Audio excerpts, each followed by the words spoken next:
श्री बृहस्पतिवार व्रत कथा। भारतवर्ष में एक प्रतापी और दानी राजा राज्य करता था। वह नित्य गरीबों और ब्राह्मणों की सहायता करता था।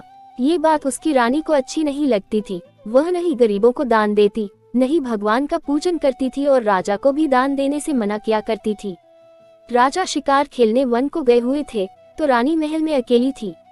उसी समय बृहस्पति देव साधु वेश में राजा के महल में भिक्षा के लिए गए और भिक्षा मांगी। रानी ने भिक्षा देने से इनकार किया और कहा, हे साधु महाराज, मैं तो दान पुण्य से तंग आ गई हूँ। मेरा पति सारा धन लुटाते रहते हैं।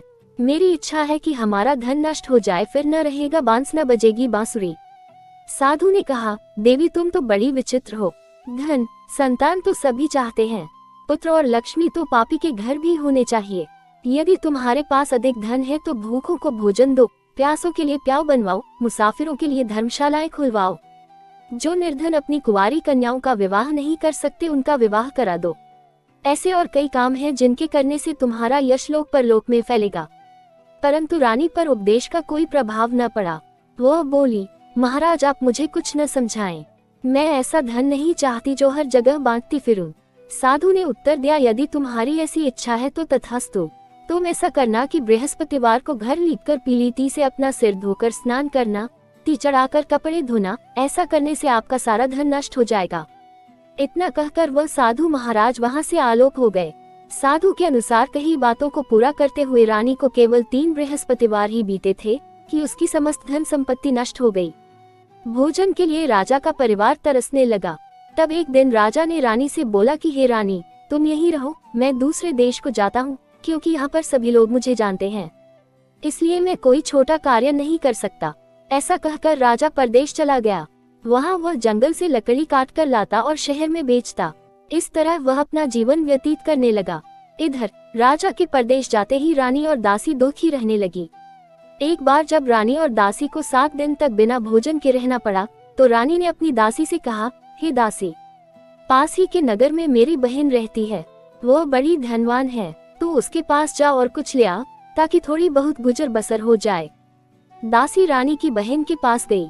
उस दिन गुरुवार था और रानी की बहन उस समय बृहस्पतिवार व्रत की कथा सुन रही थी।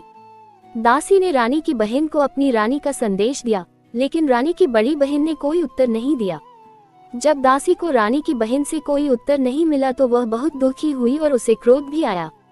दासी ने वापस आकर रानी को सारी बात बता दी। सुनकर रानी ने अपने भाग्य को कोसा।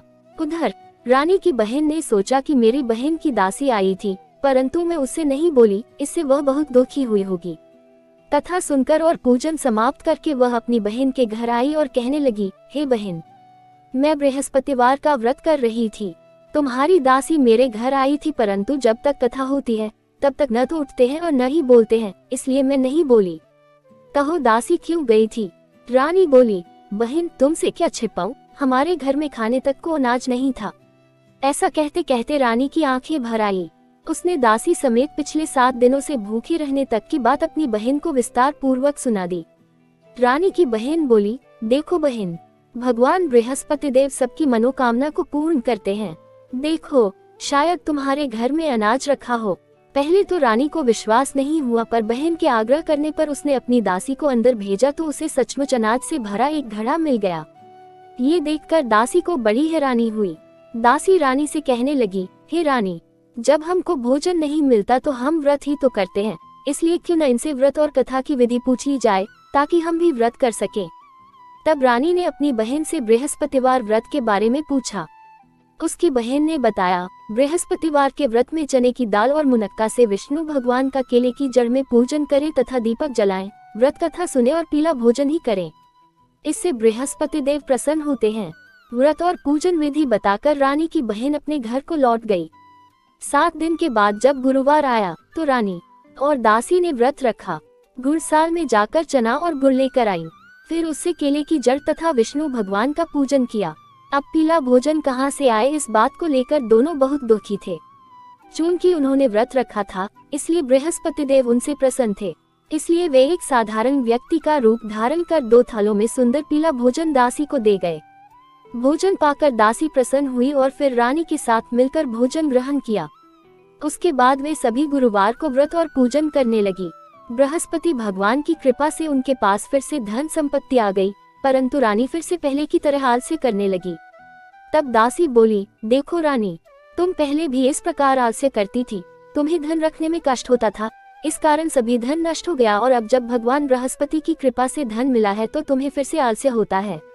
रानी को समझाते हुए दासी कहती है कि बड़ी मुसीबतों के बाद हमने ये धन पाया है, इसलिए हमें दान पुण्य करना चाहिए, भूखे मनुष्यों को भोजन कराना चाहिए और धन को शुभ कार्यों में खर्च करना चाहिए, जिससे तुम्हारे कुल का यश बढ़ेगा, स्वर्ग की प्राप्ति होगी और पितृ प्रसन्न होंगे।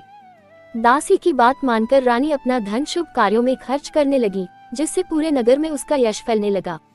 बृहस्पतिवार व्रत कथा के बाद श्रद्धा के साथ आरती की जानी चाहिए। इसके बाद प्रसाद बांटकर उसे ग्रहण करना चाहिए। एक दिन राजा दुखी होकर जंगल में एक पेड़ के नीचे आसन जमाकर बैठ गया। वह अपनी दशा को याद करके व्याकुल होने लगा। बृहस्पतिवार का दिन था। एकाएक उसने देखा कि निर्जन वन में एक साधु प्रकट हुए। वह साधु वेश में स्वयं बृहस्पति देवता थे। लकड़हारे के सामने आकर बोले, हे लकड़हारे, इस सुनसान जंगल में तू चिंता मग्न क्यों बैठा है? लकड़हारे ने दोनों हाथ जोड़कर प्रणाम किया और उत्तर दिया, महात्मा जी, आप सब कुछ जानते हैं, मैं क्या कहूँ? ये कहकर रोने लगा और साधु को अपनी आत्मकथा सुनाई। महात्मा जी ने कहा, तुम्हारी स्त्री ने बृहस्पति के दिन बृहस्पति भगवान का निरादर किया है, जिसके कारण रुष्ट होकर उन्होंने तुम्हारी ये दशा कर दी। अब तुम चिंता को दूर करके मेरे कहने पर चलो तो तुम्हारे सब कष्ट दूर हो जाएंगे और भगवान पहले से भी अधिक संपत्ति देंगे। तुम बृहस्पति के दिन कथा किया करो। 2 पैसे के चने मुनक्का लाकर उसका प्रसाद बनाओ और शुद्ध जल से लोटे में शक्कर मिलाकर अमृत तैयार करो। तथा के पश्चात अपने सारे परिवार और सुनने वाले प्रेमियों में अमृत व प्रसाद बांटकर आप भी ग्रहण करो। ऐसा करने से भगवान तुम्हारी सब मनोकामनाएं पूरी करेंगे। साधु के ऐसे वचन सुनकर लकड़हारा बोला, हे प्रभु, मुझे लकड़ी बेचकर इतना पैसा नहीं मिलता जिससे भोजन के उपरांत कुछ बचा सकूं। मैंने रात्रि में अपनी स्त्री को व्याकुल देखा है, मेरे पास कुछ भी नहीं जिससे मैं उसकी खबर मंगा सकूं। साधु ने कहा, हे लकड़हारे, तुम किसी बात की चिंता मत करो। बृहस्पति के दिन तुम रोजाना की तरह लकड़ियां लेकर शहर को जाओ। तुमको रोज से दुगुना धन प्राप्त होगा, जिससे तुम भली भांति भोजन कर लोगे तथा बृहस्पति देव की पूजा का सामान भी आ जाएगा। इतना कहकर साधु अंतर्ध्यान हो गए। धीरे धीरे समय व्यतीत होने पर फिर वही बृहस्पतिवार का दिन आया। लकड़हारा जंगल से लकड़ी काटकर किसी शहर में बेचने गया। उसे उस दिन और दिन से अधिक पैसा मिला। राजा ने चना गुड़ आदि लाकर गुरुवार का व्रत किया। उस दिन से उसके सभी क्लेश दूर हुए, परंतु जब दोबारा गुरुवार का दिन आया तो बृहस्पतिवार का व्रत करना भूल गया। इस कारण बृहस्पति भगवान नाराज हो गए। उस दिन उस नगर के राजा ने विशाल यज्ञ का आयोजन किया तथा शहर में ये घोषणा करा दी कि कोई भी मनुष्य अपने घर में भोजन न बनावे, न आग जलावे, समस्त जनता मेरे यहाँ भोजन करने आवे। इस आज्ञा को जो न मानेगा उसे फांसी की सजा दी जाएगी। इस तरह की घोषणा संपूर्ण नगर में करवा दी गई। राजा की आज्ञानुसार शहर के सभी लोग भोजन करने गए, लेकिन लकड़हारा कुछ देर से पहुंचा, इसलिए राजा उसको अपने साथ घर ले गए और ले जाकर भोजन करा रहे थे तो रानी की दृष्टि उस खूंटी पर पड़ी जिस पर उसका हार लटका हुआ था। वह वहां पर दिखाई नहीं दिया। रानी ने निश्चय किया कि मेरा हार इस मनुष्य ने चुरा लिया है। उसी समय सिपाहियों को बुलाकर उसको कारागार में डलवा दिया। जब लकड़हारा कारागार में पड़ गया और बहुत दुखी होकर विचार करने लगा कि न जाने कौन से पूर्व जन्म के कर्म से मुझे ये दुख प्राप्त हुआ है, और उसी साधु को याद करने लगा जो कि जंगल में मिला था। उसी समय तत्काल बृहस्पतिदेव साधु के रूप में प्रकट हुए और उसकी दशा को देखकर कहने लगे, अरे मूर्ख, तूने बृहस्पतिदेव की कथा नहीं करी, इस कारण तुझे दुख प्राप्त हुआ है। अब चिंता मत कर, बृहस्पतिवार के दिन कारागार के दरवाजे पर 4 पैसे पड़े मिलेंगे। उनसे तू बृहस्पतिदेव की पूजा करना, तेरे सभी कष्ट दूर हो जाएंगे। बृहस्पति के दिन उसे 4 पैसे मिले। लकड़हारे ने कथा कही। उसी रात्रि को बृहस्पतिदेव ने उस नगर के राजा को स्वप्न में कहा, हे राजा, तुमने जिस आदमी को कारागार में बंद कर दिया है वह निर्दोष है। वह राजा है, उसे छोड़ देना। रानी का हार उसी खूंटी पर लटका है। अगर तू ऐसा नहीं करेगा तो मैं तेरे राज्य को नष्ट कर दूंगा। इस तरह रात्रि के स्वप्न को देखकर राजा प्रातःकाल उठा और खूंटी पर हार देखकर लकड़हारे को बुलाकर क्षमा मांगी तथा लकड़हारे को योग्य सुंदर वस्त्र आभूषण देकर विदा कर दिया। बृहस्पतिदेव की आज्ञानुसार लकड़हारा अपने नगर को चल दिया। राजा जब अपने नगर के निकट पहुंचा तो उसे बड़ा आश्चर्य हुआ। नगर में पहले से अधिक बाग, तालाब, कुएं तथा बहुत सी धर्मशाला, मंदिर आदि बन गई हैं। राजा ने पूछा, ये किसका बाग और धर्मशाला है? तब नगर के सब लोग कहने लगे, ये सब रानी और बांदी के हैं। तो राजा को आश्चर्य हुआ और गुस्सा भी आया। जब रानी ने ये खबर सुनी कि राजा आ रहे हैं, तो उन्होंने बांदी से कहा कि हे दासी, देख राजा हमको कितनी बुरी हालत में छोड़ गए थे। हमारी ऐसी हालत देखकर वह लौट न जाएं, इसलिए तू दरवाजे पर खड़ी हो जा। आज्ञानुसार दासी दरवाजे पर खड़ी हो गई। राजा आए तो उन्हें अपने साथ लिवा लाए। तब राजा ने क्रोध करके अपनी रानी से पूछा कि यह धन तुम्हें कैसे प्राप्त हुआ है?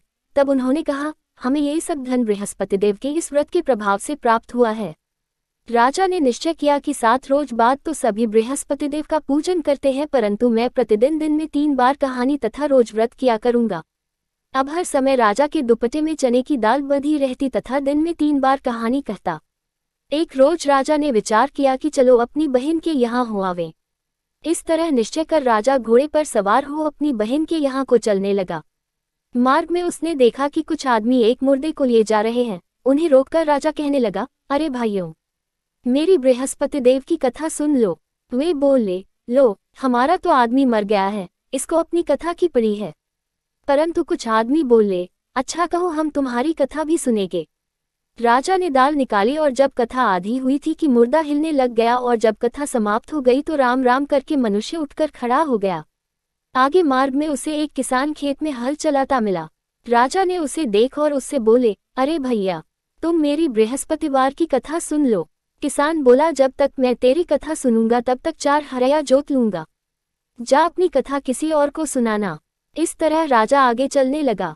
राजा के हत्ते ही बैल पछाड़ खाकर गिर गए तथा किसान के पेट में बड़ी जोर का दर्द होने लगा। उस समय उसकी माँ रोटी लेकर आई। उसने जब ये देखा तो अपने पुत्र से सब हाल पूछा और बेटे ने सभी हाल कह दिया। तो बुढ़िया दौड़ी दौड़ी उस घुड़सवार के पास गई और उससे बोली कि मैं तेरी कथा सुनूंगी, तू अपनी कथा मेरे खेत पर चलकर ही कहना। राजा ने बुढ़िया के खेत पर जाकर कथा कही, जिसके सुनते ही वह बैल उठ खड़ी हुई तथा किसान के पेट का दर्द भी बंद हो गया। राजा अपनी बहन के घर पहुंचा। बहन ने भाई की खूब मेहमानी की। दूसरे रोज प्रातःकाल राजा जगा तो वह देखने लगा कि सब लोग भोजन कर रहे हैं। राजा ने अपनी बहन से कहा, ऐसा कोई मनुष्य है जिसने भोजन नहीं किया हो, मेरी बृहस्पतिवार की कथा सुन ले। बहन बोली, हे भैया, ये देश ऐसा ही है कि पहले यहाँ लोग भोजन करते हैं, बाद में अन्य काम करते हैं। अगर कोई पड़ोस में हो तो देख आऊं। वह ऐसा कहकर देखने चली गई, परंतु उसे कोई ऐसा व्यक्ति नहीं मिला जिसने भोजन न किया हो। अतः वह एक कुम्हार के घर गई जिसका लड़का बीमार था। उसे मालूम हुआ कि उनके यहाँ 3 रोज से किसी ने भोजन नहीं किया है। रानी ने अपने भाई की कथा सुनने के लिए कुम्हार से कहा। वह तैयार हो गया। राजा ने जाकर बृहस्पतिवार की कथा कही, जिसको सुनकर उसका लड़का ठीक हो गया। अब तो राजा की प्रशंसा होने लगी। एक रोज राजा ने अपनी बहन से कहा कि हे बहन, हम अपने घर को जाएंगे, तुम भी तैयार हो जाओ। राजा की बहन ने अपनी सास से कहा। सास ने कहा, हाँ चली जा, परंतु अपने लड़कों को मत ले जाना, क्योंकि तेरे भाई की कोई औलाद नहीं है। बहन ने अपने भैया से कहा, हे भैया, मैं तो चलूंगी पर कोई बालक नहीं जाएगा। राजा बोला, जब कोई बालक नहीं चलेगा तब तुम ही क्या करोगी? बड़े दुखी मन से राजा अपने नगर को लौट आया। राजा ने अपनी रानी से कहा, हम निर्वंशी हैं, हमारा मुंह देखने का धर्म नहीं है और कुछ भोजन आदि नहीं किया। रानी बोली, हे प्रभु, बृहस्पतिदेव ने हमें सब कुछ दिया है, वह हमें औलाद अवश्य देंगे। उसी रात को बृहस्पतिदेव ने राजा से स्वप्न में कहा, हे राजा उठ, सभी सोच त्याग दे, तेरी रानी गर्भ से है। राजा की यह बात सुनकर बड़ी खुशी हुई। 9वें महीने में उसके गर्भ से एक सुंदर पुत्र पैदा हुआ। तब राजा बोला, हे रानी, स्त्री बिना भोजन के रह सकती है, पर बिना कहे नहीं रह सकती। जब मेरी बहन आवे तुम उससे कुछ कहना मत। रानी ने सुनकर हाँ कर दिया। जब राजा की बहन ने ये शुभ समाचार सुना तो वह बहुत खुश हुई तथा बधाई लेकर अपने भाई के यहाँ आई। तभी रानी ने कहा, घोड़ा चढ़कर तो नहीं आई, गधा चढ़ी आई। राजा की बहन बोली, भाभी, मैं इस प्रकार न कहती तो तुम्हें औलाद कैसे मिलती? बृहस्पतिदेव ऐसे ही हैं, जैसी जिसके मन में कामनाएं हैं सभी को पूर्ण करते हैं। जो सद्भावना पूर्वक बृहस्पतिवार का व्रत करता है एवं कथा पता है अथवा सुनता है, दूसरों को सुनाता है, बृहस्पतिदेव उसकी सभी मनोकामना पूर्ण करते हैं। ये भी बृहस्पतिदेव उसकी सदैव रक्षा करते हैं। संसार में जो मनुष्य सद्भावना से भगवान जी का पूजन व्रत सच्चे हृदय से करते हैं, तो उनकी सभी मनोकामनाएं पूर्ण करते हैं। जैसी सच्ची भावना से रानी और राजा ने उनकी कथा का गुणगान किया तो उनकी सभी इच्छाएं बृहस्पतिदेव जी ने पूर्ण की थी। इसलिए पूर्ण कथा सुनने के बाद प्रसाद लेकर जाना चाहिए। हृदय से उसका मनन करते हुए जयकारा बोलना चाहिए। बोलो बृहस्पतिदेव की जय, भगवान विष्णु की जय। दूसरी कथा, बृहस्पतिदेव की कथा। प्राचीन काल में एक मन रहता था, वह बहुत निर्धन था। उसकी कोई संतान नहीं थी। उसकी स्त्री बहुत मलिनता के साथ रहती थी। वह स्नान न करती, किसी देवता का पूजन न करती। इससे मन देवता बड़े दुखी थे। बेचारे बहुत कुछ कहते थे किंतु उसका कुछ परिणाम न निकला। भगवान की कृपा से मन की स्त्री के कन्या रूपी रत्न पैदा हुआ। कन्या बड़ी होने पर प्रातः स्नान करके विष्णु भगवान का जाप व बृहस्पतिवार का व्रत करने लगी। अपने पूजन पाठ को समाप्त करके विद्यालय जाती तो अपनी ची में जौ भर के लिए जाती और पाठशाला के मार्ग में डालती जाती। तब ये जौ स्वर्ण के जो जाते लौटते समय उनको बीन कर घर ले आती थी। एक दिन वह बालिका सूप में उस सोने के जौ को फटक कर साफ कर रही थी कि उसके पिता ने देख लिया और कहा, हे बेटी, सोने के जौ के लिए सोने का सूप होना चाहिए। दूसरे दिन बृहस्पतिवार था। इस कन्या ने व्रत रखा और बृहस्पतिदेव से प्रार्थना करके कहा, मैंने आपकी पूजा सच्चे मन से की हो तो मेरे लिए सोने का सूप दे दो। बृहस्पतिदेव ने उसकी प्रार्थना स्वीकार कर ली। रोजाना की तरह वह कन्या जौ फैलाती हुई जाने लगी। जब लौटकर जौ बीन रही थी तो बृहस्पतिदेव की कृपा से सोने का सूप मिला। उसे वह घर ले आई और उसमें जौ साफ करने लगी, परंतु उसकी माँ का वही ढंग रहा। एक दिन की बात है कि वह कन्या सोने के सूप में जौ साफ कर रही थी। उस समय उस शहर का राजपुत्र वहां से होकर निकला। इस कन्या के रूप और कार्य को देखकर मोहित हो गया तथा अपने घर आकर भोजन तथा जल त्याग कर उदास होकर लेट गया। राजा को इस बात का पता लगा तो अपने प्रधानमंत्री के साथ उसके पास गए और बोले, ही बेटा, तुम्हें किस बात का कष्ट है? किसी ने अपमान किया है अथवा और कारण हो सो कहो, मैं वही कार्य करूंगा जिससे तुम्हें प्रसन्नता हो। अपने पिता की राजकुमार ने बातें सुनी तो वह बोला, मुझे आपकी कृपा से किसी बात का दुख नहीं है। किसी ने मेरा अपमान नहीं किया है, परंतु मैं उस लड़की से विवाह करना चाहता हूँ जो सोने के सूप में जौ साफ कर रही थी।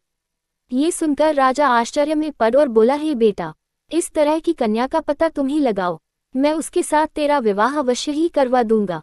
राजकुमार ने उस लड़की के घर का पता बतलाया। तब मंत्री उस लड़की के घर गए और मन देवता को सभी हाल बतलाया। मन देवता राजकुमार के साथ अपनी कन्या का विवाह करने के लिए तैयार हो गए तथा विधि विधान के अनुसार मन की कन्या का विवाह राजकुमार के साथ हो गया। कन्या के घर से जाते ही पहले की भांति उस मन देवता के घर में गरीबी का निवास हो गया। अब भोजन के लिए भी अन्न बड़ी मुश्किल से मिलता था। एक दिन दुखी होकर मन देवता अपनी पुत्री के पास गए। बेटी ने पिता की दुखी अवस्था को देखा और अपनी माँ का हाल पूछा। तब मन ने सभी हाल कहा। कन्या ने बहुत सा धन देकर अपने पिता को विदा कर दिया। इस तरह मन का कुछ समय सुखपूर्वक व्यतीत हुआ। कुछ दिन बाद फिर वही हाल हो गया। मन फिर अपनी कन्या के यहाँ गया और सारा हाल कहा तो लड़की बोली, हे पिताजी, आप माताजी को यहाँ लिवा लाओ, मैं उसे विधि बता दूंगी जिससे गरीबी दूर हो जाए। वह मन देवता अपनी स्त्री को साथ लेकर पहुंचे तो अपनी माँ को समझाने लगी, हे माँ, तुम प्रातःकाल प्रथम स्नानादि करके विष्णु भगवान का पूजन करो तो सब दरिद्रता दूर हो जाएगी। परंतु उसकी मांग ने एक भी बात नहीं मानी और प्रातःकाल उठकर अपनी पुत्री के बच्चों की जूठन को खा लिया। इससे उसकी पुत्री को भी बहुत गुस्सा आया और एक रात को कोठरी से सभी सामान निकाल दिया और अपनी माँ को उसमें बंद कर दिया। प्रातःकाल उसे निकाला तथा स्नानादि करा के पाठ करवाया तो उसकी माँ की बुद्धि ठीक हो गई और फिर प्रत्येक बृहस्पतिवार को व्रत रखने लगी। इस व्रत के प्रभाव से उसके माँ बाप बहुत ही धनवान और पुत्रवान हो गए और बृहस्पति जी के प्रभाव से इस लोक के सुख भोग कर स्वर्ग को प्राप्त हुए। सब बोलो विष्णु भगवान की जय, बोलो बृहस्पति देव की जय।